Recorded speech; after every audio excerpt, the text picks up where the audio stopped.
Welcome back to another episode of I Wish They Knew, a show where we share big ideas that deserve more attention in about the time it takes to enjoy a cup of coffee. I'm Joe Hirsch. Today's wish comes from Carla Johnson.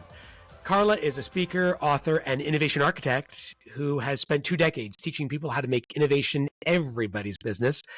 She's the author of 10 books, most recently Rethink Innovation, and we've discovered that we share quite a bit in common, including a love of Black backgrounds.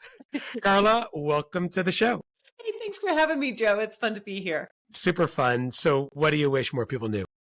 I think the one thing that I wish more people knew, especially in the environment that we're in right now, is what they tend to think is their safest bet, like the move, the action, the decision that they can always rely on right now is probably their riskiest move. So staying put, staying with the status quo, what's the cost of that? For a lot of organizations, they think about the risk and all the things that could go wrong, the consequences of trying something new, but they don't look at how their vulnerability spikes by staying the same, by sticking with the status quo. And what that price tag is different for everybody.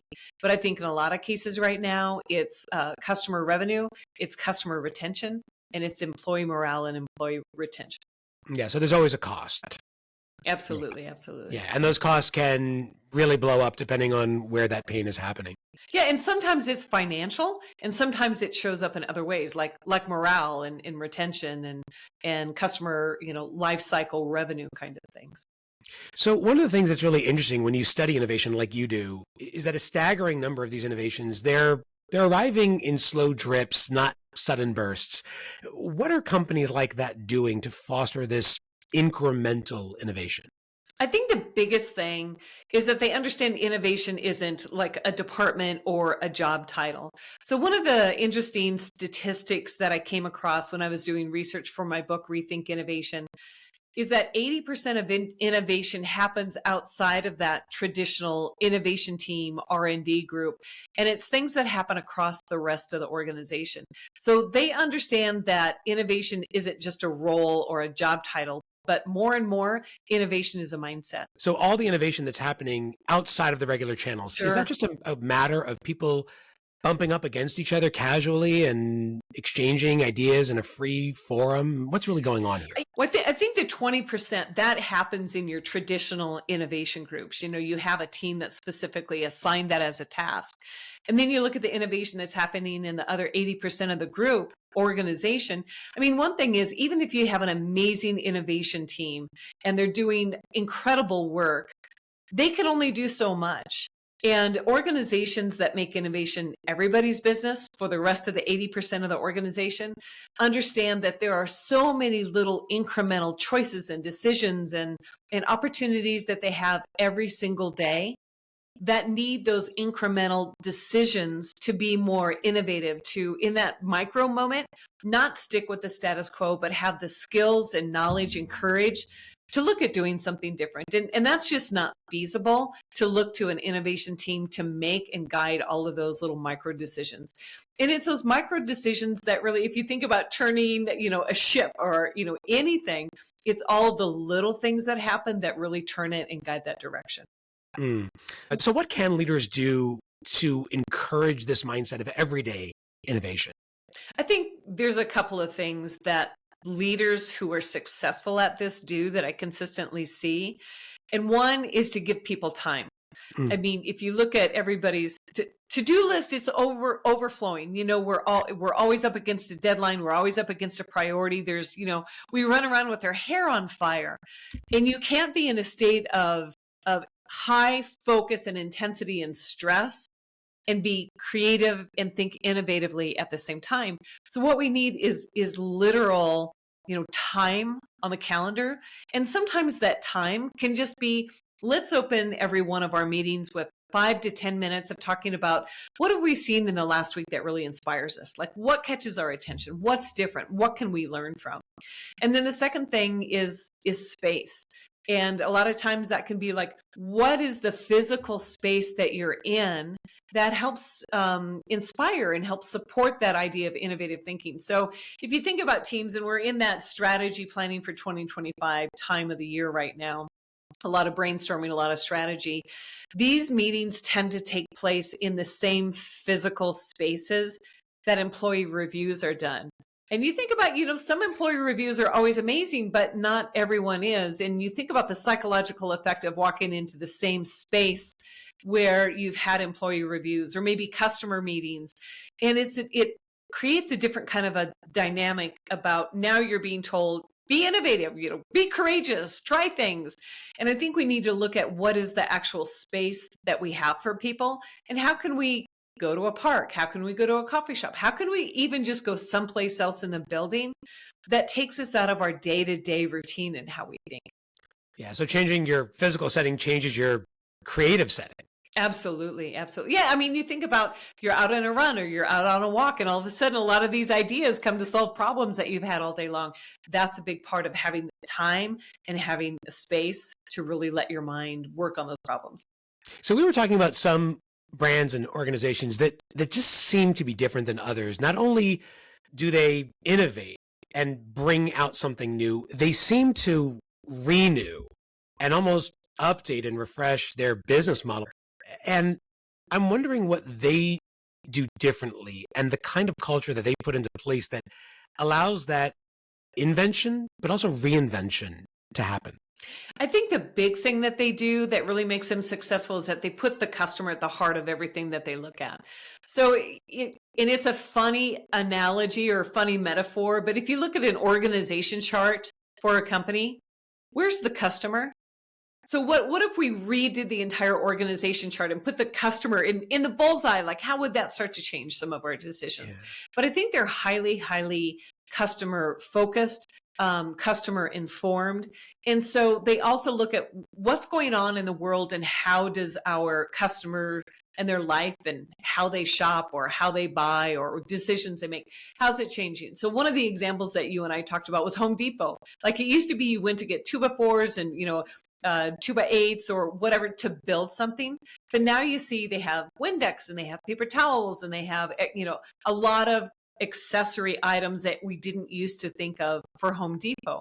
But what they're realizing is, one, their consumer is changing. Yes, it may still be very male dominated. I don't know those demographics, but more and more women are coming in or parents are coming in. And I had an interesting conversation with a contractor one time who said you can tell that Lowe's is more geared toward female buyers and Home Depot is more geared toward male buyers just by the place of where the bathroom is in the store. So in Home Depot, the bathroom is at the back of the store, but in Lowe's, it's at the front. And they say you're a parent and you come in and before you leave, what does every child always say? Mom, Dad, I have to go to the bathroom. Well, a parent doesn't want to, go all the way to the back of the store. They want to be able to take care of it right there. So those are just like little incremental things about your customer and knowing them that can help you make those consistent changes rather than feeling like you have to overhaul things or really look at innovation as a disruptive process. Yeah, Lowe's ain't for bros. That's maybe what the takeaway is. Great one. That's a great one. All right, so you talk about these perpetual innovators, the innovators who are always coming up with new ideas. That's a blessing. It's also a burden. So for leaders out there who are managing people like that, and how do they actually encourage them to keep producing those great ideas and bringing out those best ideas and bringing them forward without the leader becoming overwhelmed by them? Yeah, well, there's two things that they do. One is that up front, they give them a problem to focus on. And it goes beyond just saying like, here's where I need a new idea, but talking it through and really clarifying. And to be honest, this is where a lot of leaders struggle, is that we need ideas to work on a campaign, to develop a new customer experience approach or whatever it might be, so that we can. So what is that ultimate outcome that we have? And it's so interesting to get leaders in a room and they aren't either clear on what that ultimate outcome is or they don't agree on it. And so you won't get great ideas, or you may get too many ideas that are completely random and have nothing to do with the ultimate goal that we're looking for if you don't have clarity in why you need the ideas in the first place. And the second thing is that I say you need to look at how you're giving feedback as a leader.